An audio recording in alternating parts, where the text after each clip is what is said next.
Bismillahirrahmanirrahim. Assalamualaikum warahmatullahi wabarakatuh. Alhamdulillahi rabbil alamin. Wabihi nasta'inu ala umuri dunya waddin. Wa sallallahu ala nabiyyina wa sayyidina Muhammadin wa ala alihi wa sahbihi ajma'in. Amma ba'd. Kita panjatkan puja dan puji syukur kehadirat Allah Subhanahu wa taala.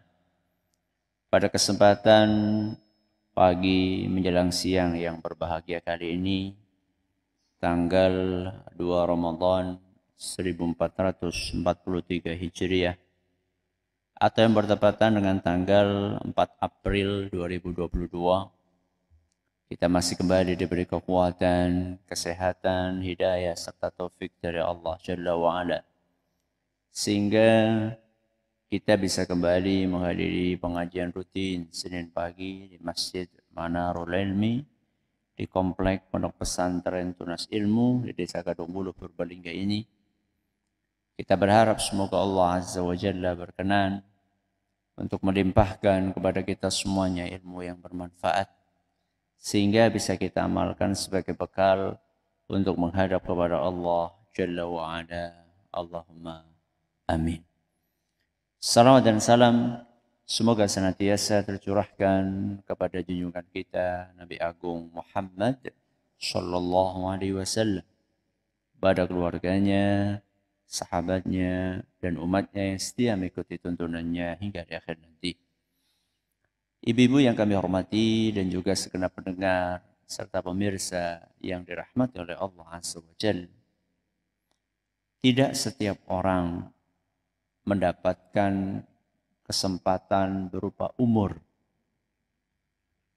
guna menjumpai bulan suci Ramadan.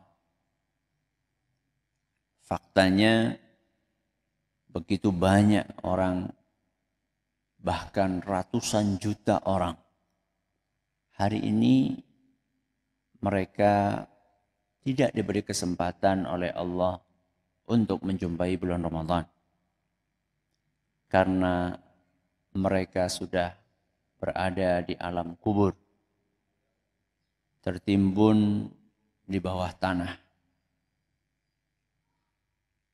Hal ini menunjukkan bahwa tidak setiap orang diberi kesempatan oleh Allah untuk bertemu dengan bulan Ramadan.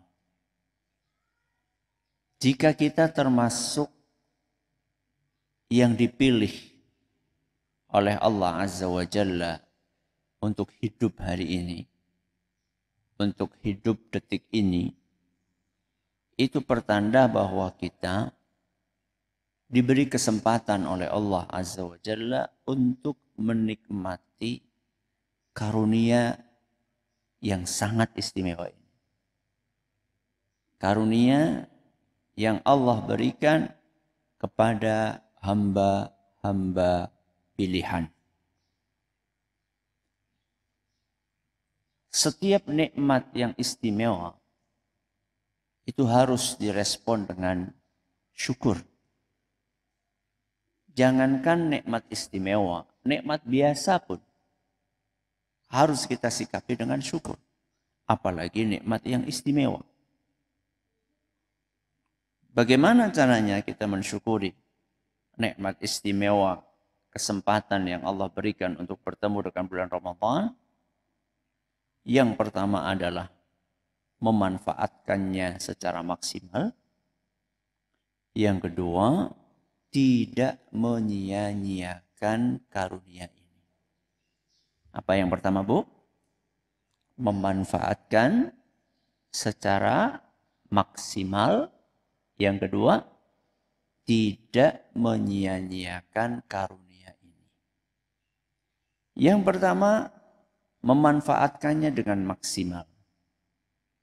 Memanfaatkannya dengan maksimal itu bagaimana? Ya dengan mengisi bulan ini dengan ibadah dan amal saleh. Itu namanya memanfaatkan kesempatan. Kita memanfaatkan karunia berupa pertemuan kita dengan bulan Ramadan dengan cara mengisinya dengan ibadah dan amal salih. Yang kedua, tidak menyia-nyiakan. Maksudnya bagaimana? Tidak menyia-nyiakan dengan melakukan hal-hal yang tidak bermanfaat di bulan Ramadan. Apalagi melakukan dosa dan maksiat. Mari kita bahas yang pertama dulu. Yaitu memanfaatkan sebaik mungkin. Memaksimalkan peluang yang Allah berikan kepada kita. Kita tahu persis bahwa di dalam agama Islam yang namanya ibadah dan amal soleh itu bermacam-macam. Yang namanya amal soleh di dalam agama kita itu bermacam-macam. Bahkan dalam sebuah hadis Rasul sallallahu alaihi wasallam menyebutkan al-imanu bid'un wa sab'una syu'bah. Iman itu terbagi menjadi 70 sekian cabang. Jadi banyak. Untuk menjabarkan hadis ini, hadis yang menyebutkan iman itu ada 70 sekian cabang. Ada seorang ulama namanya Imam Al-Baihaqi. Imam Al-Baihaqi itu menjabarkan hadis tadi dengan menulis buku tebelnya sekitar segini. Dari sini sampai sini tebelnya. Judulnya Al-Jami' fi Syu'abil Iman. Al-Jami' fi Syu'abil Iman. Himpunan cabang-cabang keimanan. Jadi beliau telusuri apa saja cabang-cabang keimanan tersebut, dalilnya dari Al-Quran, dari hadis Nabi SAW. Kemudian beliau kasih keterangan, penjabaran. Beliau tulis dalam sebuah buku yang sangat tebal. Saya lupa berapa belas jilid. Ya. Kalau nggak salah sekitar 14-an atau 15-an jilid. Jadi amal di dalam agama kita itu banyak banget. Bukan hanya macamnya yang banyak, tapi juga tingkatannya juga berbeda-beda. Ada amalan yang merupakan rukun, ya, sehingga kalau ditinggalkan beresiko kepada hilangnya label keislaman dari seseorang. Ya, yang pokok, ada amalan yang wajib, ya, kalau ditinggalkan maka orang tersebut berdosa, tapi masih muslim. Ada amalan yang hukumnya sunnah. Kalau ditinggalkan nggak berdosa, tapi nggak dapat pahala. Nah, dari sekian banyak ibadah dan amalan yang bermacam-macam jenisnya, kemudian bertingkat-tingkat levelnya, mana yang harus kita prioritaskan? Mana yang harus kita dahulukan? Jawabannya adalah prioritaskan amalan yang hukumnya wajib. Termasuk di dalamnya rukun. Ya. Apa contohnya yang wajib? Ya apalagi kalau bukan sholat 5 waktu. Jadi di bulan Ramadan ini, seandainya ada seseorang sebulan penuh menjaga sholat 5 waktu, tapi tidak sholat tarawih. Kemudian ada orang lain. Kalau tadi si A. Si A sebulan penuh sholat 5 waktunya bagus. Tapi tidak sholat tarawih. Si B sholat tarawihnya penuh. Tapi sholat 5 waktunya bolong-bolong. Bagus mana, Bu? Si A apa si B? Si A. Mboten tarawih, Bu?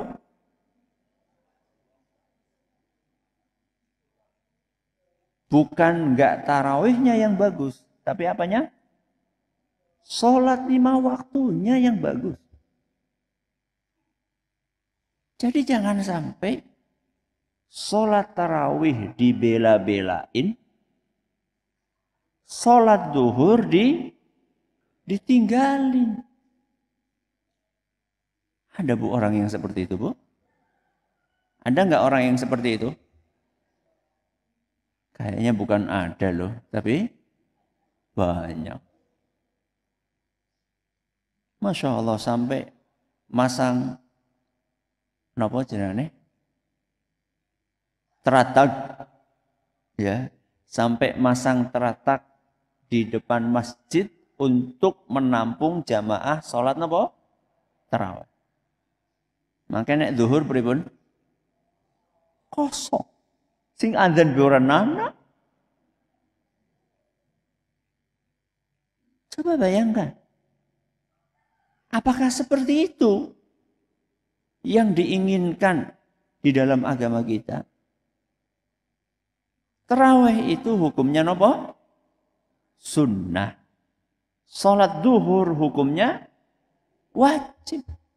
Mana ada yang sunnah diprioritaskan sebelum yang wajib? Yang benar memprioritaskan yang wajib baru kemudian menjalankan yang sunnah. Itu contoh sholat 5 waktu. Apalagi Ustaz yang wajib contohnya? Ya puasa Ramadan. Kenapa? Puasa Ramadan. Ini adalah hukumnya wajib. Makanya puasa Ramadan adalah salah satu dari rukun apa? Islam. Ya, bunyal Islamu ala khamsin. Islam itu dibangun di atas 5 hal. Syahadatu an la ilaha illallah, 2 kalimat syahadat. Wa iqamus shalah, menegakkan salat.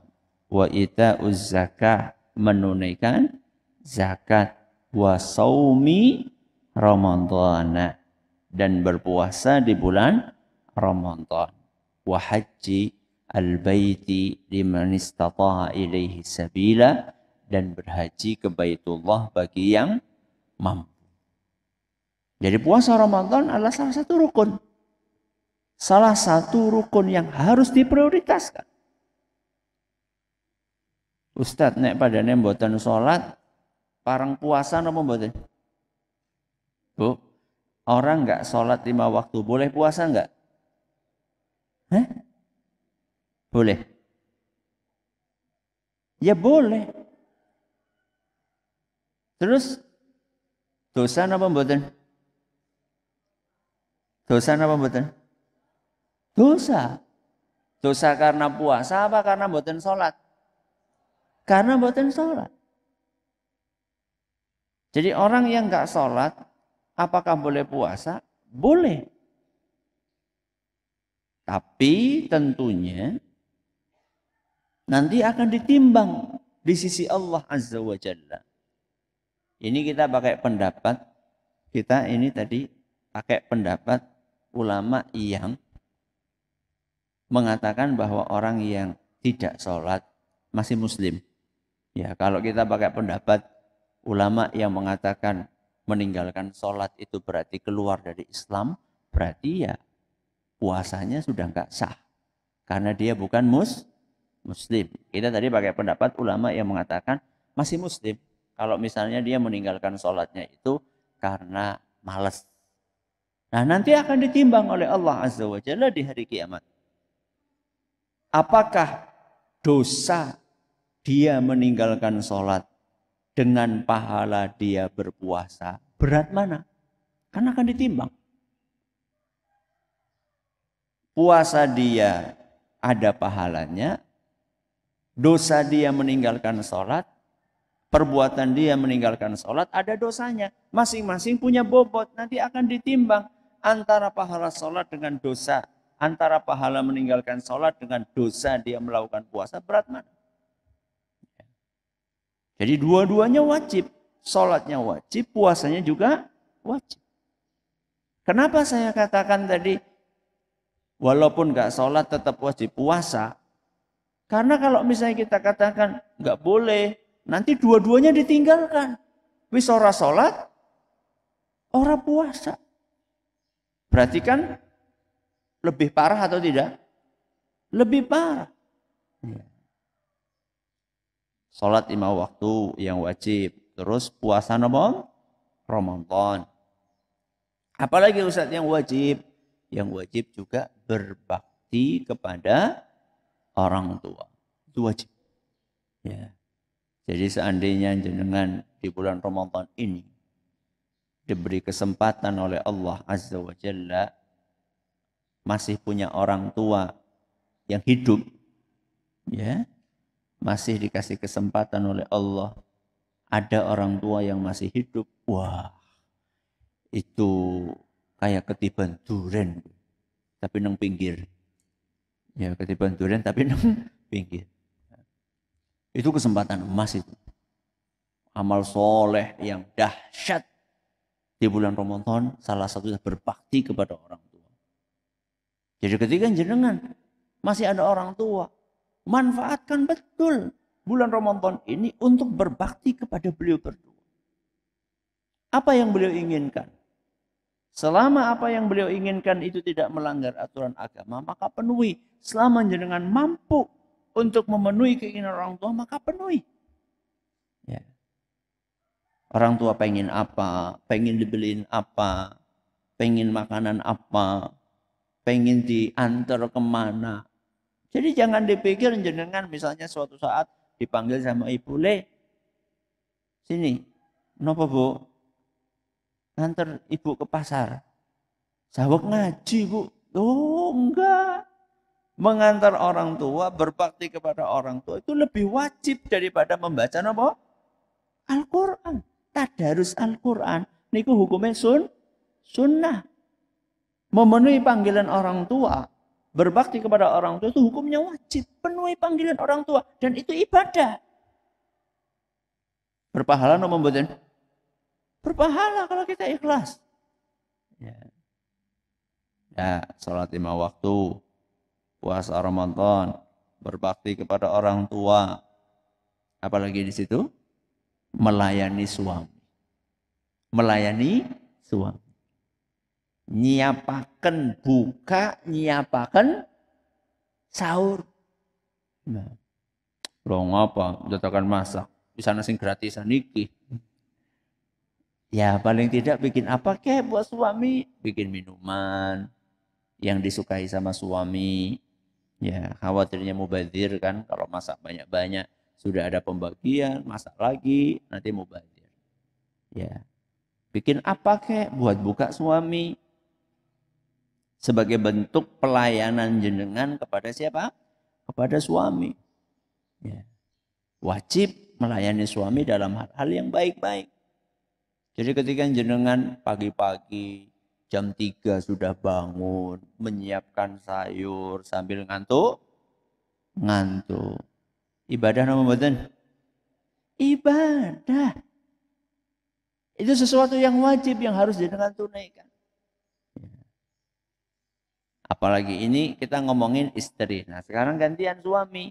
Suami apa kewajibannya kepada keluarganya? Salah satunya adalah mendidik. Ya. Jadi ketika jenengan bapak-bapak mengingatkan anak supaya tidak selalu pegang HP, supaya baca Al-Quran, mengingatkan istri, menasehati istri, itu adalah kewajiban yang ini harus dilakukan di dalam Ramadan maupun di luar Ramadan. Subhanallah, kami punya dosen. Di Madinah. Beliau adalah Syekh Ibrahim bin Amir Ar-Ruhaili hafizahullah. Pernah beberapa kali kami tanya kepada beliau ketika masa-masa kami masih kuliah di sana. Biasanya kan kalau sudah masuk 10 hari terakhir kami kan berupaya untuk bisa iktikaf. Kalau enggak di Masjidil Haram ya di Masjid Nabawi. Nah beliau dosen kami di kampus waktunya iktikaf kami tidak melihat beliau beriktikaf. Ya, kami tidak melihat beliau beriktikaf. Tapi biasanya Begitu maghrib, beliau datang, kemudian di masjid sampai subuh. Ya, nanti habis subuh beliau pulang. Gak itikaf full 24 jam di masjid. Maka ada di antara kami yang penasaran, tanya kepada beliau, Syekh, kenapa kok gak itikaf? Ya, padahal itikaf kan pahalanya besar. Apa kata beliau? Saya punya tanggung jawab di rumah. Saya masih ada anak-anak kecil-kecil yang harus saya perhatikan. Istri saya juga membutuhkan hal-hal dari saya. Misalnya pengen dibeliin ini, pengen dibeliin itu untuk kebutuhan rumah tangga. Seandainya saya tinggalkan mereka untuk iktikaf selama 10 hari, maka mereka akan terlantar. Padahal saya punya kewajiban untuk mengawasi, mendidik, memenuhi kebutuhan keluarga saya. Yang itu hukumnya wajib, yang ini hukumnya apa? Sunnah. Inilah ketika seorang beribadah di atas ilmu.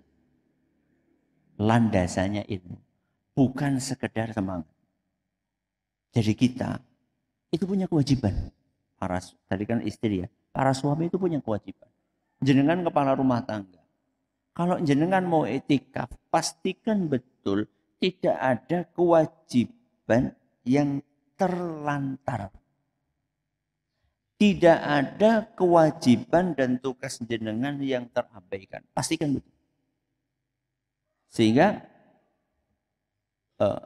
kita nggak boleh memandang sebelah mata bagi para pegawai yang ternyata mereka di 10 hari terakhir masih tetap wajib masuk nopo? Kantor. Akhirnya dia bisanya hanya berangkat ke masjid di malam hari, nanti paginya pulang, masuk kantor, kemudian setelah itu istirahat, baru berangkat lagi ke masjid. Jangan memandang sebelah mata orang-orang yang seperti itu.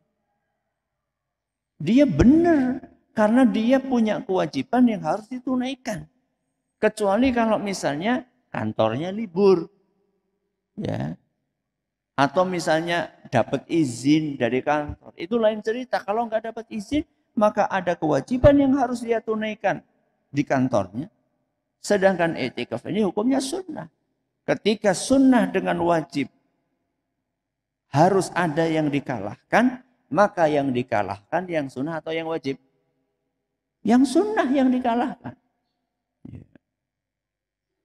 Baik, ini adalah yang wajib. Kita pindah kepada amalan yang sunnah.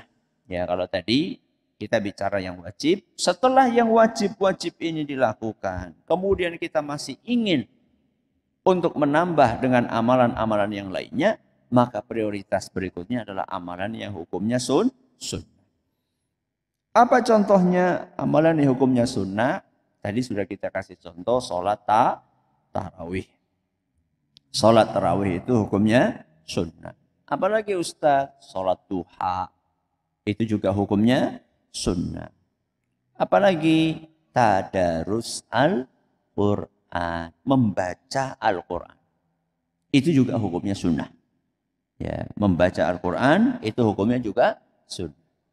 Tapi ketika kita tahu bahwa membaca Al-Quran itu hukumnya sunnah, bukan berarti kemudian kita langsung naikih.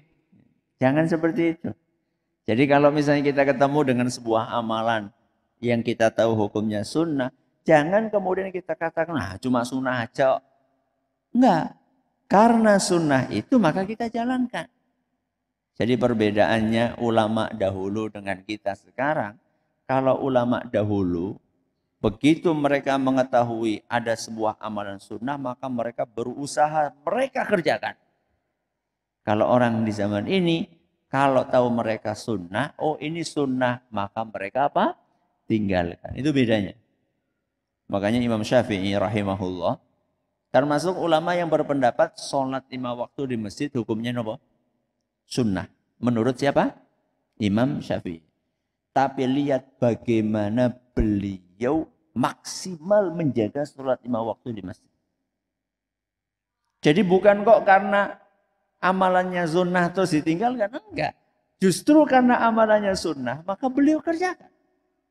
Ya. Ini yang sunnah. Sholat taraweh, sholat duha. Apalagi Bu tadi? Tadarus Al-Quran. Termasuk juga bersedekah. Ya, jangan masuk masjid, lihat ada kotak. Itu bukan aksesoris. Ya. Jadi di masjid ada kotak itu bukan aksesoris. Di masjid ada kotak itu adalah untuk diisi. Ya, untuk diisi. Baik. Nah, apa dalilnya kalau yang wajib itu harus diprioritaskan? Dalilnya adalah firman Allah Azza wa Jalla dalam hadis Qudsi. Hadis apa Bu? Hadis Qudsi. Riwayat Imam Bukhari. Allah berfirman, وَمَا تَقَرَّبَ إِلَيَّ عَبْدِي بِشَيْءٍ أَحَبَّ إِلَيَّ مِمَّا افْتَرَضْتُ عَلَيْهِ. Amalan yang paling kucintai. Ya, ini yang menyampaikan siapa? Allah. Amalan yang paling kucintai. Manakala hambaku bertakorrub. Takorrub itu artinya mendekatkan diri. Amalan yang paling kucintai, manakala hambaku bertakarrub adalah amalan yang aku wajibkan kepadanya. Jadi amalan yang paling disukai oleh Allah itu yang wajib. Jadi kalau jenengan ditanya, lebih disukai mana sama Allah? Salat subuh apa salat tarawih?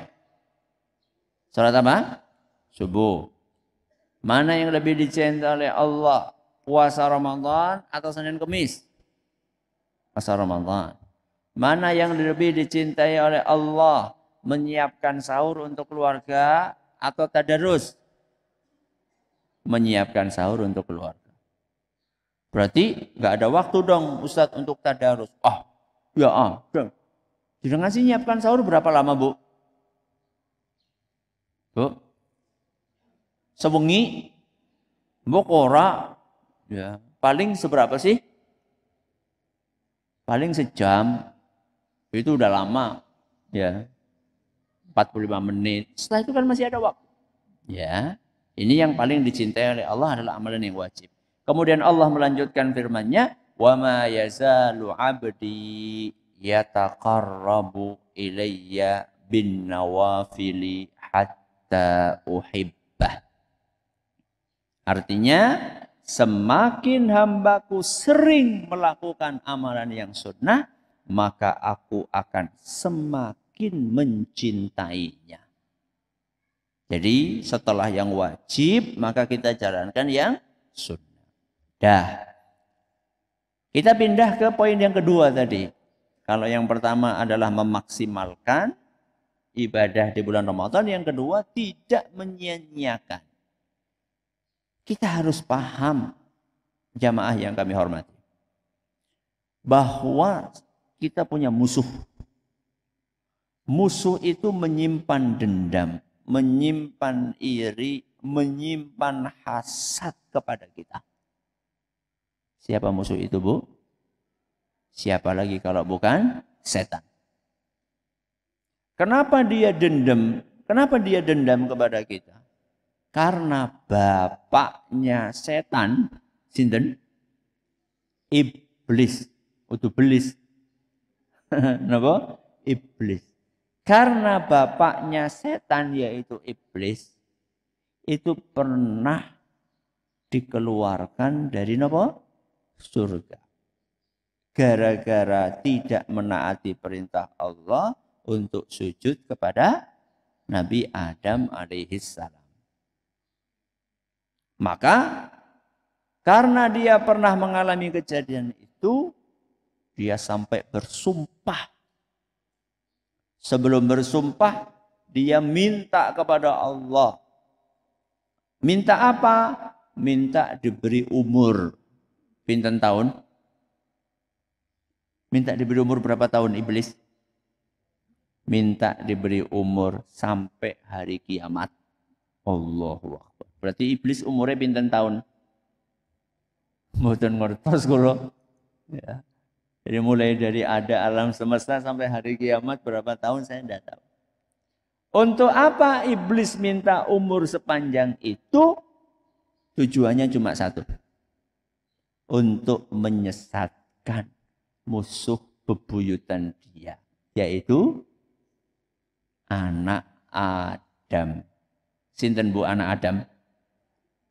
Kulo kalih panjenengan. Sedemikian dendamnya iblis kepada kita. Saking penginnya iblis ditemani oleh kita di mana? Di mana? Di neraka. Saking penginnya iblis seperti itu sampai dia minta umur sampai hari kiamat. Misinya adalah menjerumuskan sebanyak mungkin manusia ke neraka. Maka karena di bulan Ramadan ini banyak kesempatan yang Allah berikan kepada Bani Adam agar mereka masuk surga terhindar dari neraka. Maka iblis berupaya sekuat tenaga bagaimana supaya kita gagal memanfaatkan kesempatan emas tersebut. Caranya bagaimana Ustadz? Pertama, dihalangi supaya nggak puasa. Jadi kita dihalang-halangi dengan berbagai cara.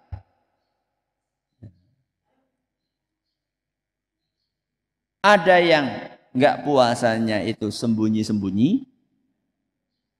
Ada yang nggak puasanya ini terang-terangan. Sudah tidak punya rasa malu. Coba sih jenengan ke pasar, ke jalan-jalan. Wonten napa mboten sing pada wujud nang pinggir dalan? Kata. Ora kudut karo ngopi. Awan-awan loh bulan Ramadan. Tidak ada rasa malu. Padahal ada halangan enggak? Ada halangan enggak? Kalau ibu-ibu kan ada halangan nggih. Ya datang bulan, apalagi nifas. Kalau ibu-ibu kan ada halangan. Lah, orang itu udut, merokok. Apa lagi datang bulan? Brengosan kok datang bulan. Priwe sih. Dia ngomong datang bulan kesuh. Ya.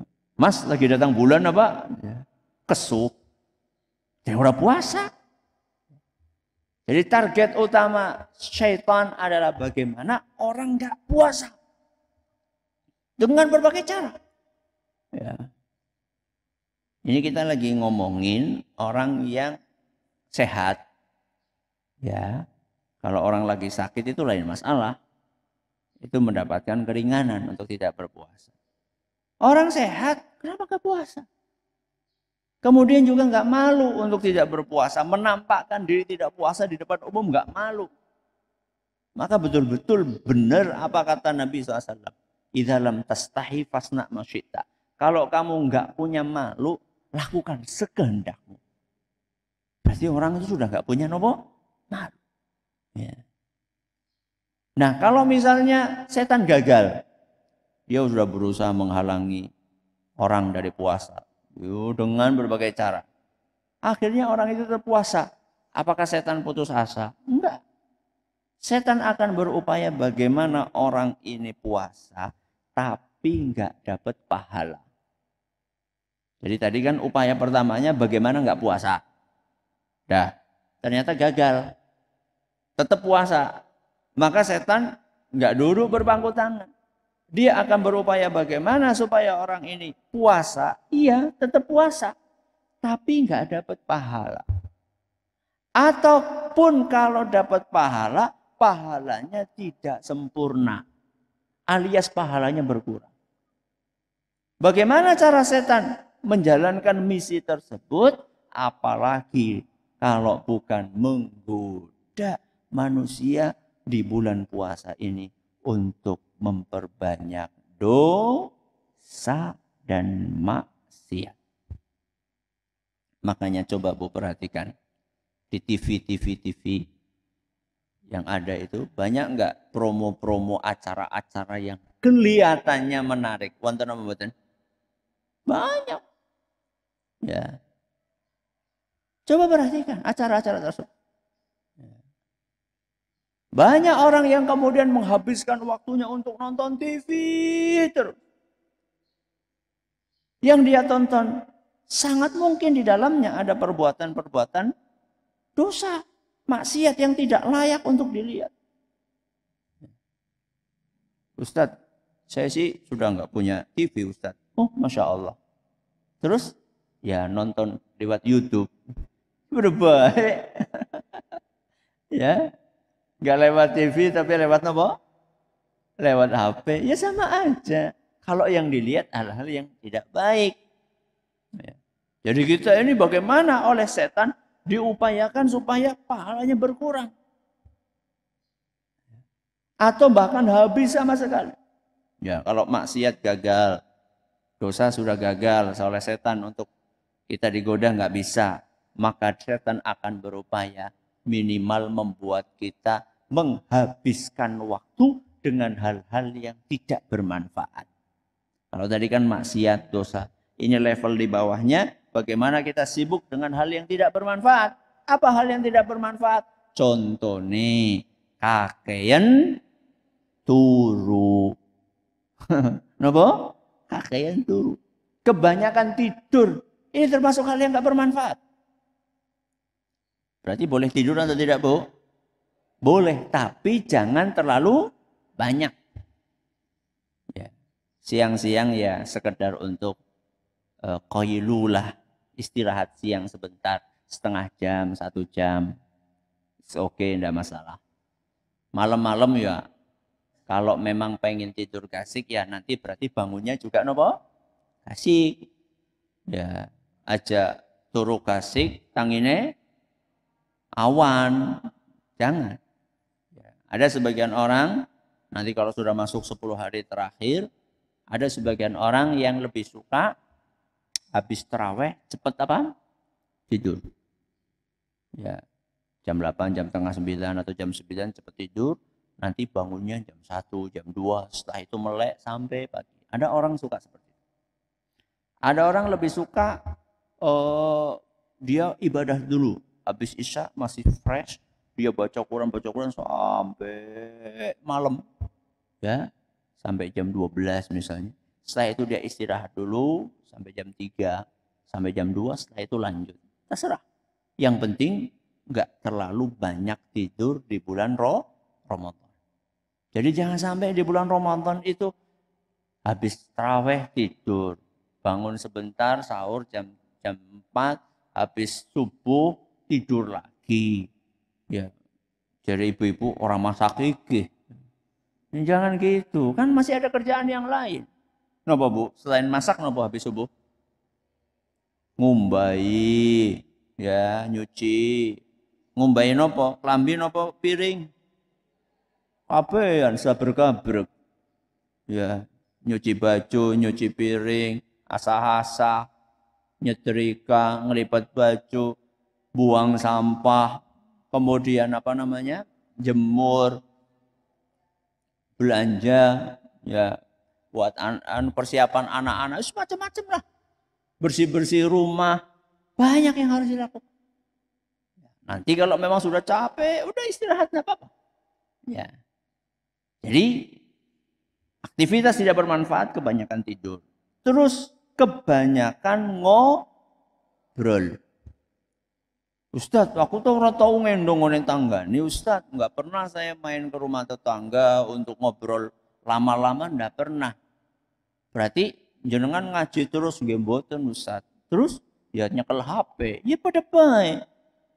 Ngobrol melalui dunia maya, sama aja.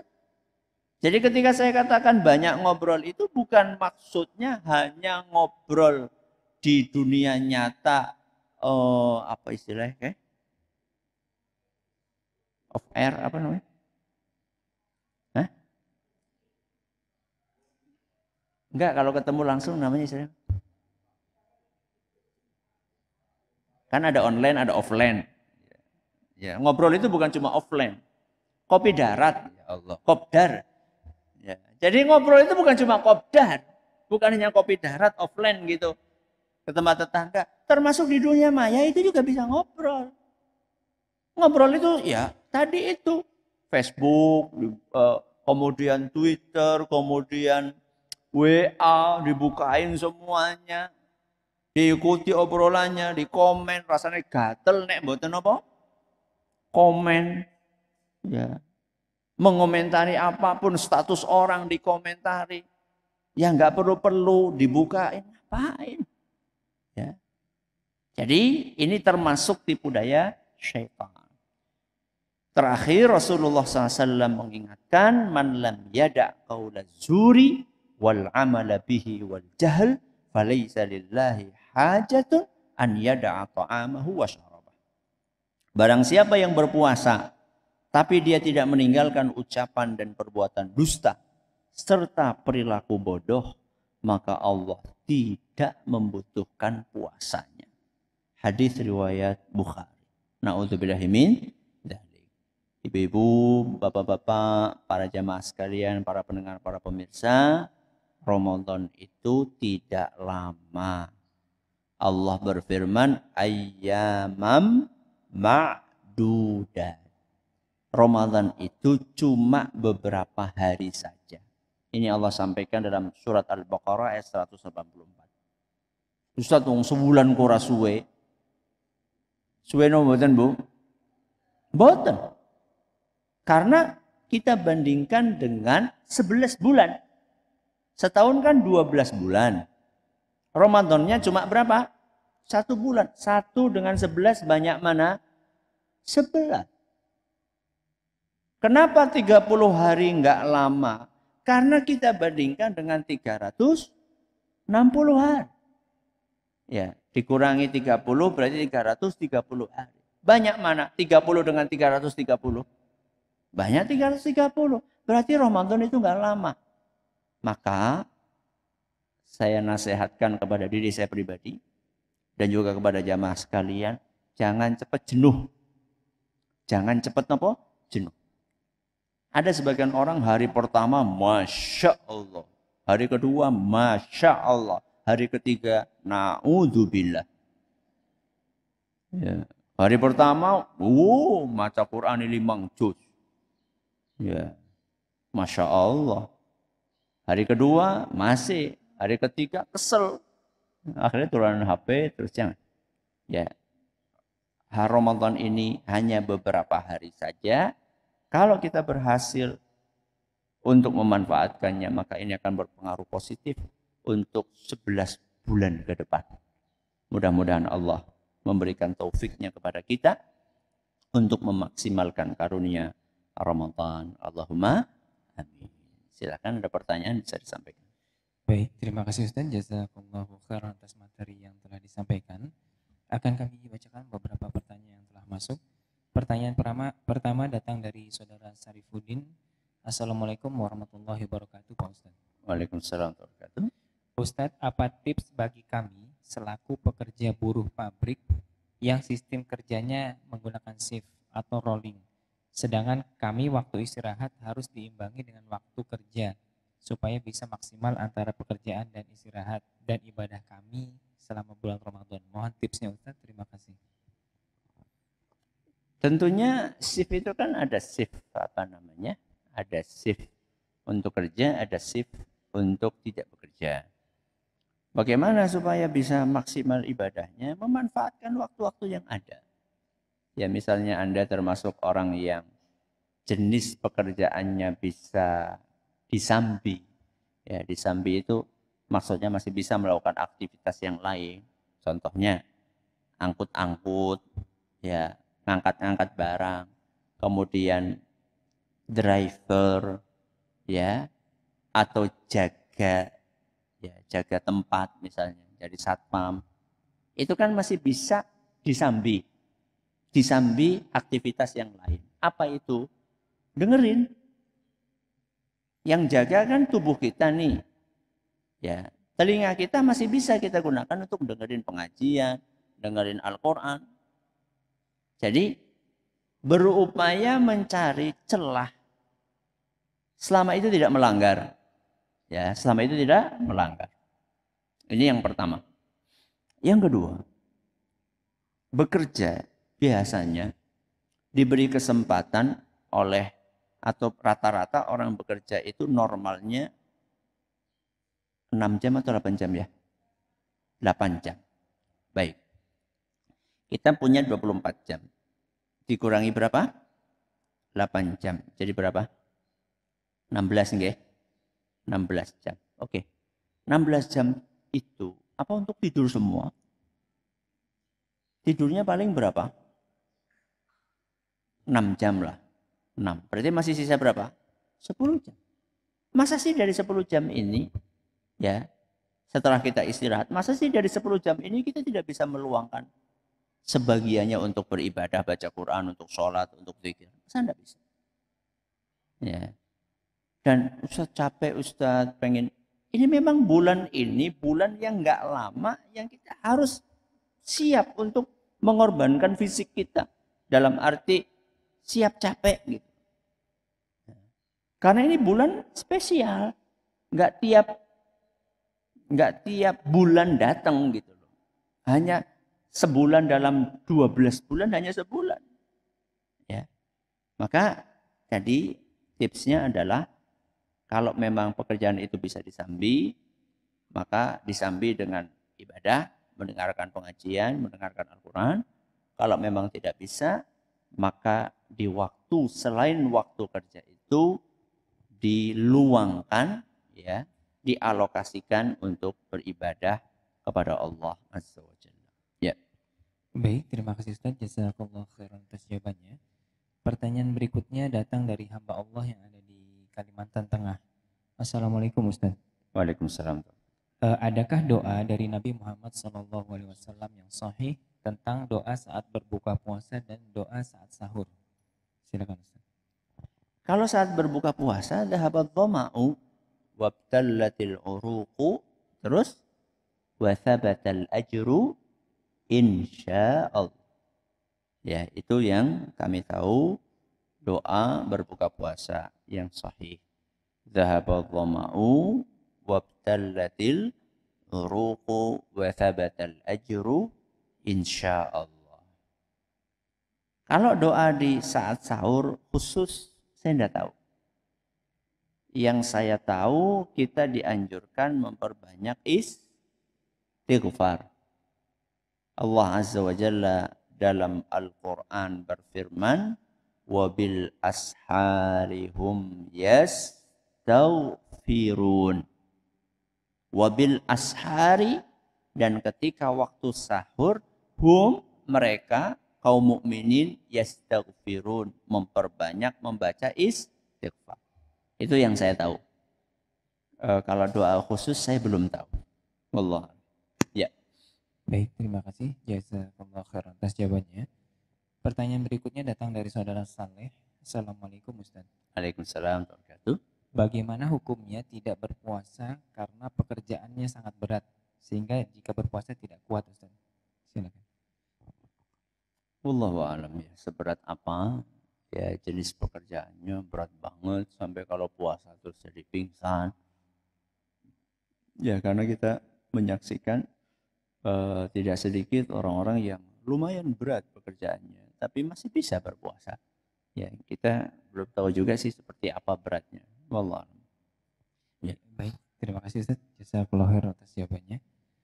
Pertanyaan berikutnya Ustaz. Assalamualaikum warahmatullahi wabarakatuh. Waalaikumsalam warahmatullahi wabarakatuh. Apa hukumnya membaca Al-Quran sambil menyimak murotal? Soalnya belum bisa membaca Al-Quran. Tidak apa-apa, boleh-boleh. Boleh-boleh aja. Jadi misalnya kita nih lihat mushaf Al-Quran. Ya. Kemudian di samping kita ada murotal. Tidak apa-apa. Kita sambil ngeliat, sambil niruin, tidak apa-apa. Boleh. Ya. Ya sebaiknya dipilih yang qori, yang bacaannya tidak terlalu cepat, ya qori yang bacaannya slow sehingga bisa mengikuti dengan baik. Ya, sehingga bisa mengikuti dengan baik. Nah, habis ini berarti PR-nya Anda itu adalah belajar. Ya, jadi jangan merasa nyaman dengan ketidakbisaan membaca Al-Quran. Ya, jadi harusnya Anda merasa gelisah karena belum bisa baca Quran. Kemudian kegelisahan itu diwujudkan dalam upaya maksimal belajar. Jadi bukan hanya gelisah, ya, tapi kegelisahan belum bisa baca Al-Quran itu kemudian diwujudkan dalam upaya maksimal Anda untuk belajar. Ya, untuk saat ini karena memang belum bisa, tidak masalah seperti itu. Tapi Anda punya PR untuk belajar membaca Al-Quran. Ya. Baik, terima kasih Ustaz. Jazakallah khairan atas jawabannya. Pertanyaan berikutnya, Assalamualaikum Ustaz. Waalaikumsalam. Ustaz, bagaimana jika melakukan hubungan suami istri tapi karena mengambil keringanan, misalkan sedang dalam keadaan safar, Ustaz? Silakan. Kalau memang dia nggak berpuasa, ya tidak berpuasa boleh. Ya, tidak berpuasa karena ada halangan, misalnya bepergian jauh, safar, itu kan ada keringanan untuk tidak berpuasa, boleh. Ya, dan tentunya kalau seperti itu kan bukan di depan umum. Ya, yang namanya hubungan suami istri kan tidak mungkin di depan umum. Makan minum juga sebaiknya tidak di depan umum. Kalau orang lagi bepergian, kemudian dia mengambil rukhsah. Rukhsah itu apa, Bu? Dispensasi, keringanan. Keringanan untuk tidak puasa. Kemudian jenengan pengen makan, silakan. Tapi ya sebaiknya tidak di depan umum. Untuk menghormati orang yang berpuasa. Jadi di zaman ini tuh aneh ya. Orang yang nggak puasa disuruh hormat. Justru kita hormati. Malah yang berpuasa gak disuruh dihormati, itu aneh. Hormatilah orang yang tidak puasa. Kebalik, hormatilah orang yang puasa. Ya. Jadi seperti itu. Insya Allah tidak apa-apa, tapi kalau memang betul-betul tidak puasa. Ya. Baik, terima kasih. Jazakallah khairan atas jawabannya. Pertanyaan berikutnya keluar dari tema, Ustaz. Dari saudara Akin Sadikin di Cibadak, Sukabumi. Assalamualaikum warahmatullahi wabarakatuh. Waalaikumsalam warahmatullahi wabarakatuh. Izin bertanya Ustadz, bagaimana hukumnya kalau kita membalas kesombongan orang lain dengan kesombongan? Dan bagaimana sikap kita sebagai seorang muslim untuk menghindari dari sikap sombong ini? Terima kasih. Wassalamualaikum. Ada sebagian ustadz mengatakan sombong kepada orang yang sombong itu berpahala. Ya, ini dalilnya mana? Ya. Yang namanya sombong ya tercela. Coba jenengan perhatikan. Sirahnya Rasulullah SAW. Sejarah kehidupan Nabi SAW. Apakah beliau pernah menghadapi orang-orang yang sombong? Pernah nemu? Pernah. Menghadapi Abu Jahal, menghadapi Abu Lahab, dan orang-orang dedengkot kaum musyrikin yang lainnya. Yang sombong-sombong, apakah Nabi SAW membalas kesombongan mereka dengan kesombongan yang serupa? Enggak. Kesombongan itu sesuatu yang tercela. Jadi jangan sampai kita membalas perbuatan yang tercela dengan perbuatan yang tercela. Yang ada adalah membalas keburukan dengan apa? Dengan kebaikan. Itu yang ada. Ya. Justru kalau kita bertawadu, kita merendahkan hati, maka kita akan semakin tinggi.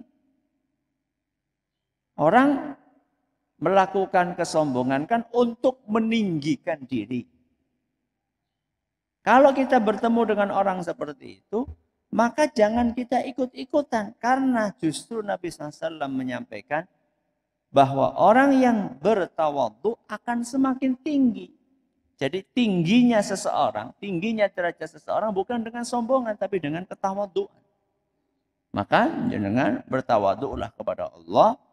Nah, maka Allah akan mengangkat harga diri dan derajat panjenengan. Mudah-mudahan apa yang kita pelajari bermanfaat untuk kita semuanya. Terima kasih atas perhatiannya. Mohon maaf atas segala kekurangannya. Kita akhiri dengan doa kafaratul majlis. Subhanakallahumma wa bihamdika asyhadu an la ilaha illa anta astaghfiruka wa atubu ilaik. Wassalamualaikum warahmatullahi wabarakatuh.